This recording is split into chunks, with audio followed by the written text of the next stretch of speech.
okay, let's discuss the one-pager assignment. And it's always helpful for me to kind of put it in my own writing. So one-pager, we're going to be using our poetry out loud poem. And what do we need to do? I need to include a theme statement. I need to include illustrations or pictures, right, that represent that. I need to have literary devices that I identify from my poetry out loud. What else do I need to have here? I also need to have my analysis, right, commentary.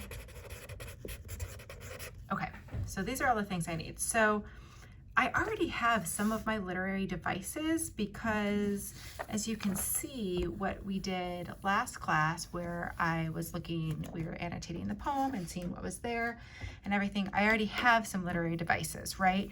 I have some, and I'm just gonna use a different color here.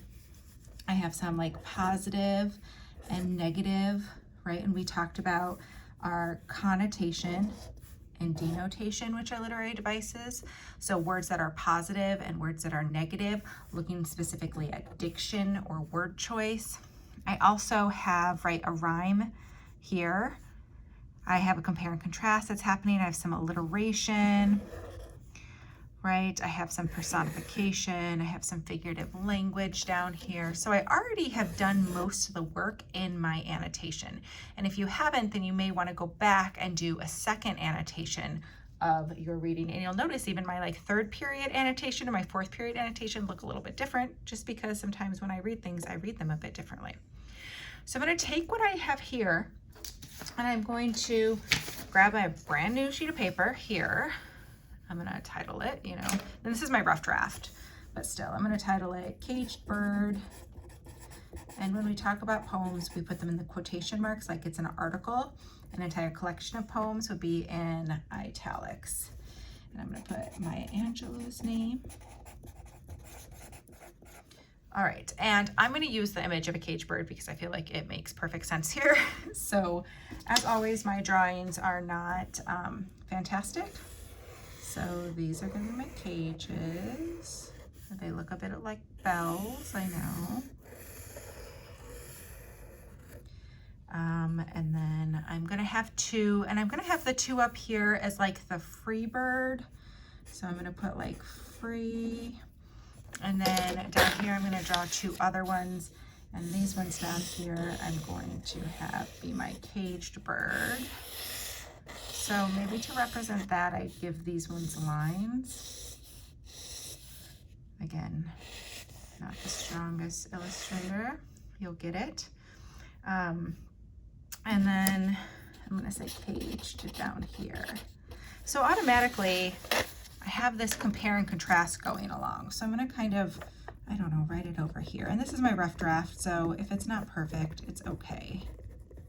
I just wanna get my ideas down. And for the free bird, maybe I draw a little picture of a bird, right? Those like M-type birds, which are like flying free. Down here, I'll make my little caged bird in a little cage, do a little baby cage. And this will be my bird.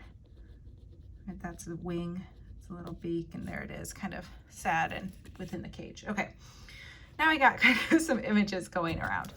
Now what I want to do is I want to first look at the free bird. So I'm going to look back at my stanzas here, and maybe I use a highlighter. This was originally colored, but when I printed it, it didn't, right? And we had highlighted the free bird, caged bird, free bird, caged bird, caged bird. So these are the ones I'm going to look at for my free bird. So I'm going to examine these and look at them one more time and transfer them into my images here. So for this one, I have my device, my literary device is specifically, right, word choice, which is diction, or specifically I'm going to say connotation, right, which is a positive connotation with words like obviously free. And I'm going to put the line numbers after them. So over here I have like a free bird and I have it like line 1 here. Oh, what else do I have? Leaps is positive, right? Leaps is positive. Floats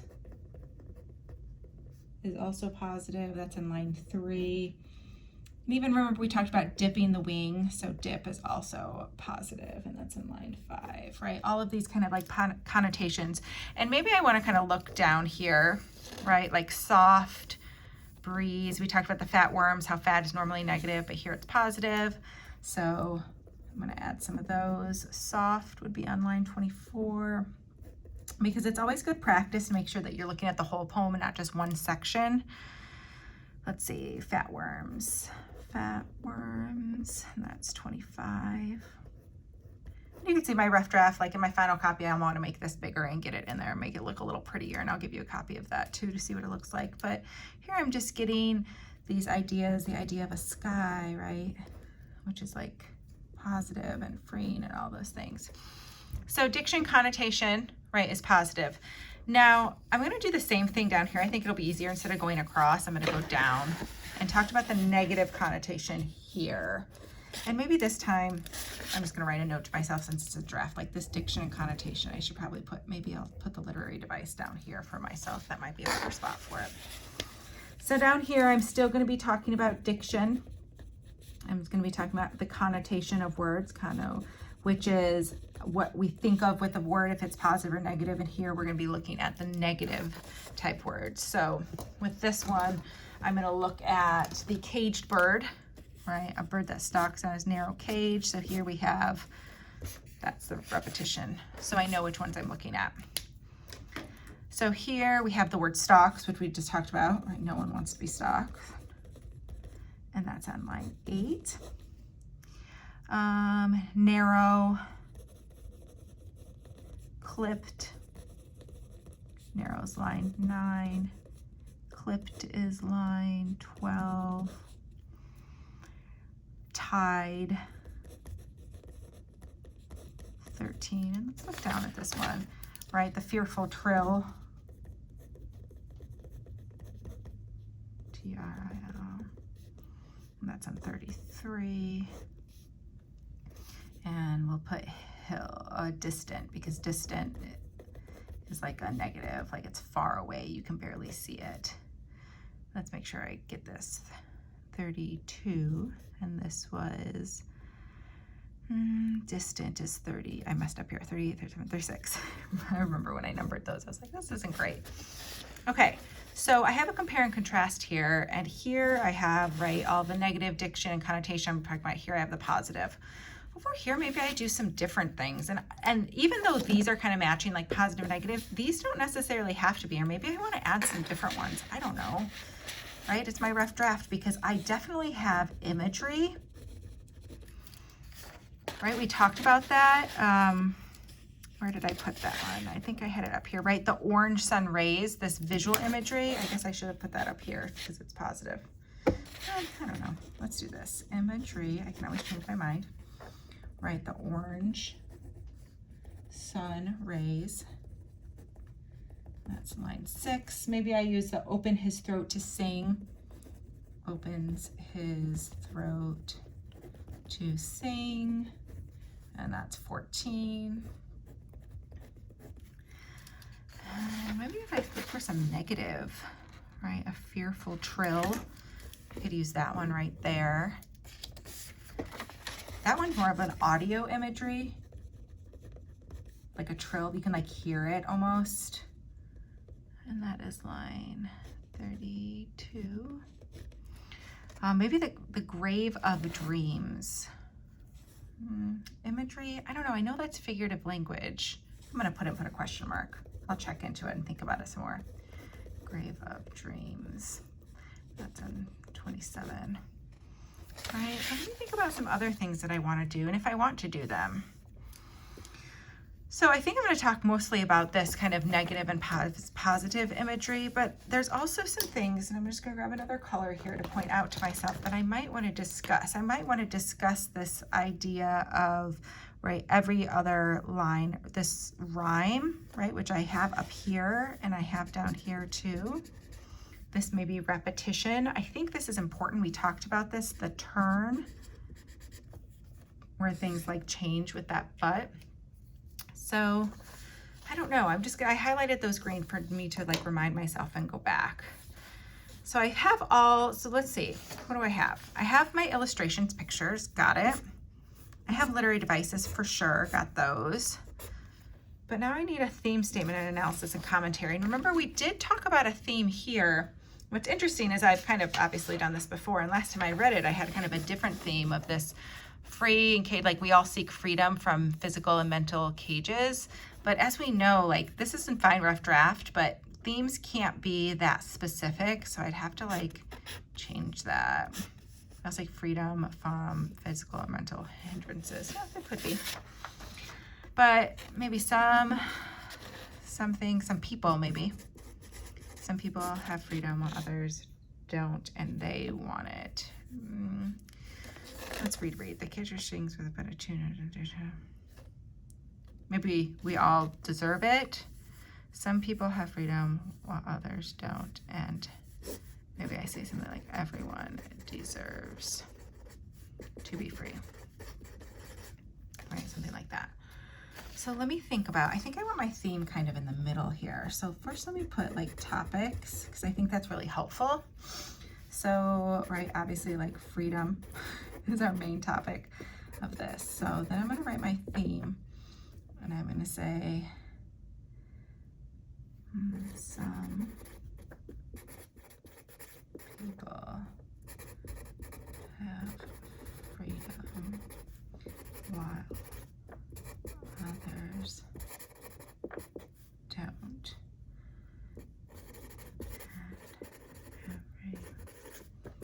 Deserves to be free. I don't know how I feel about this after I wrote it down. I don't really like it. I'm just wondering if it's too specific. Now I'm thinking of going back to my first one, because remember topics or themes have to be kind of universal. So I wonder if this idea of free cage, we all seek freedom from like, I'm gonna write something else down here. So I'm gonna do another one. I'm gonna do another theme here. And I'm gonna say something similar to that. Maybe everyone deserves freedom. See how I'm kind of using that same line of deserves freedom from any physical or mental hindrances. That's better. I think I like that one better. So what I'm going to do for myself is I'm just going to highlight it to know this is the one I'm going for. I'm going to kind of make these colors a bit different just to like show this is the free, like to know that this is free. And like I said, this is a draft, so it does not need to be perfect, but I'm trying to make sure that my ideas are coming across, because that's what drafting is all about, like getting your ideas down and making sure like I have the information I want here. So I might even down here think about, I'll put some question marks and whether or not I want to talk about the rhyming. Right. The other thing I need to kind of have space for is my analysis and commentary. So I'm going to do that in this green or this like blue color over here, because my analysis and commentary has to talk about how I got from here to here. So here I have a little bit about orange and rays, open to start the sing. So here I'm just going to write it kind of in here. Open to start this sing, right? Sing is positive, right? Orange rays and sunshine, positive, showing the bird is happy and content. Where down here, right, a trill, right, I would say something like this negative word. Makes it seem like something's wrong. The bird is even scared, maybe, or hurt or something, right? A trill is like, well, obviously we have this idea of fearful, right? But a trill itself is like the scary thing. And then this idea of grave of dreams. See how I'm going to have to give myself some more space for commentary, and that's okay. But maybe the grave of dreams is like things, right? Ideas once had are now dead, right? Unable to be fulfilled. So then I can think about how, like, everyone deserves freedoms because everyone deserves a chance for their ideas to really come to fruition, right? Something to happen here. Then I have stocks, narrow clips. So these are all my negative ones. So what would I say about this? I would say all of these negative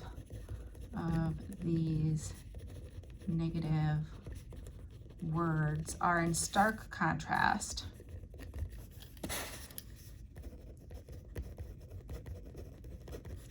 to the first stanza, right? Because this is the first stanza. This is, well, I shouldn't even say that. I guess I could say the first and third, because those are the two positive ones.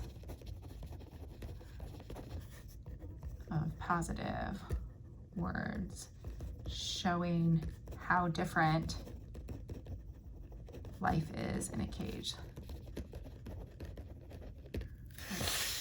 And here I'll put the positive connotations of these words illustrate the joy and happiness found in freedom, right? Found in a free bird. And then kind of to tie it to this topic, and again, remember we talked about in class using kind of that background knowledge and knowing the background knowledge of Maya Angelou, talking about, right, specifically Black people, specifically white people, and the difference between free and caged.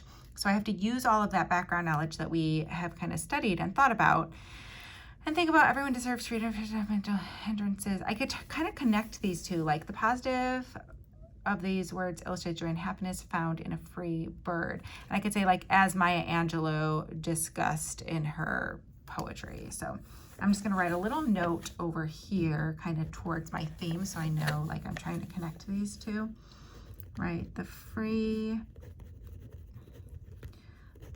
right, the caged, and this kind of extended metaphor, right? Another literary device of what freedom means or doesn't mean. Freedom, I said, or caged means in America, right? Right, kind of making those connections. So I have, I think, everything I need. Let's just look back at my thing. I have a theme statement. I have two. I'm still going to think about what that needs to be. I have some analysis and commentary.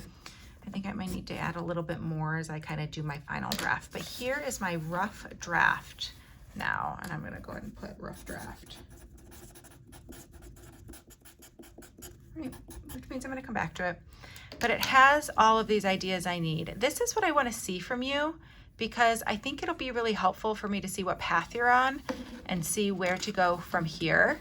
So please make sure that you are able to kind of show me where you're at, what I'm going to be looking for, all of these pieces that we talked about before. The poem, your theme statement, your illustrations, your literary devices, and then your analysis and commentary. And remember, I'm scoring this for author's craft to really see you identify those pieces and connect it to the theme. And then I will make sure I look at those and give you comments and make sure you have everything ready to turn in the summative for Wednesday.